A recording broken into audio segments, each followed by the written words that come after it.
Howdy once again, Mr. Pete here, your YouTube shop teacher, and this is episode 107B, the answer portion of my famous What Is It Mystery Tool series. So there were some pretty good guesses, but very few people participated. I'm going to go ahead and reveal the answer right now, so hang on to your seat. But quite a few people identified it correctly, and it's a KD brand, KD Automotive Tools, number 2105. You know what I thought it was? I thought it was for spreading springs, coil springs, you know, so you could put in spring spacers or something like that. But no, nothing to do with that. It's actually what's called a piston popper. And when people said piston popper, I thought they were just pulling my leg. But there's one in the package.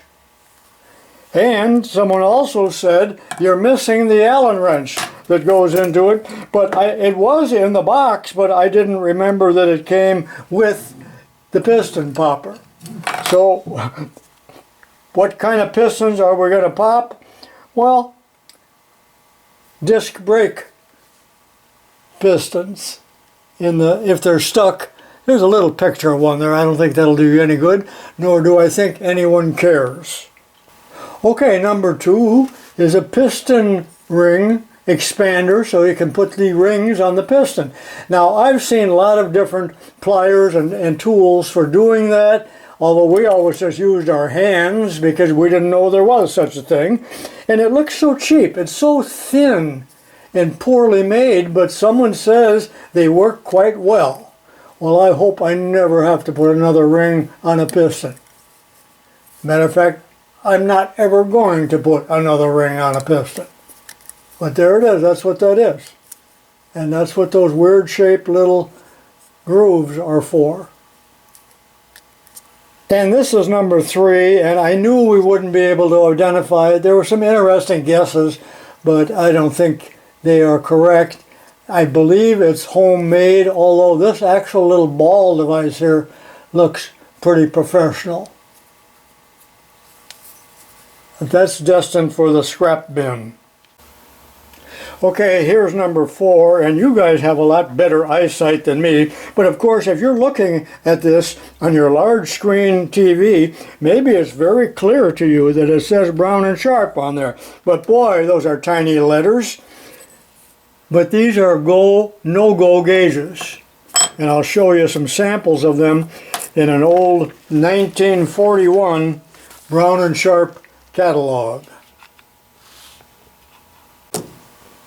Okay, here's number 5, and I thought it quite ironic that I found it on the pavement when I was taking a bicycle ride. And several people, there were a lot of crazy guesses, because it just looks so incredibly poorly made and cheap. It looks like a giveaway for something. But many people said, and I thought that they were saying it tongue-in-cheek, that it was for weeding, removing weeds from the cracks in pavement or sidewalk. But no, they weren't kidding. They were quite correct. And there it is. It's called a crack weeder, and you can get it for $21 at Home Depot. I would have thought it would be 49 cents or 22 cents.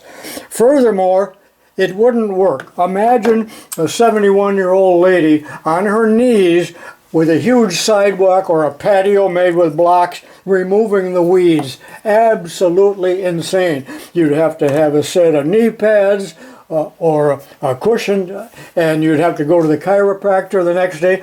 Did they not ever hear of Roundup? This notch is 370 thousandths. That's 5 thousandths less than 3/8, and this is OD and this is ID.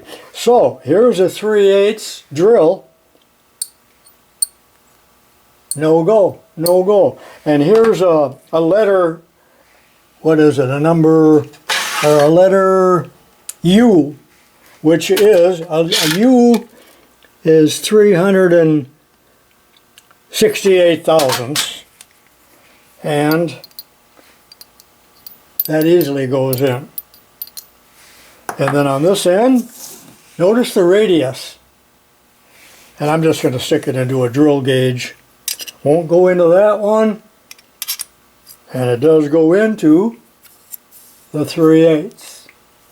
So those are gauges that would be used in production, typically on a turret lathe or someplace where the inspections are done, maybe in a tool room, maybe on the lathe itself, and the operator might be told, check every 10th item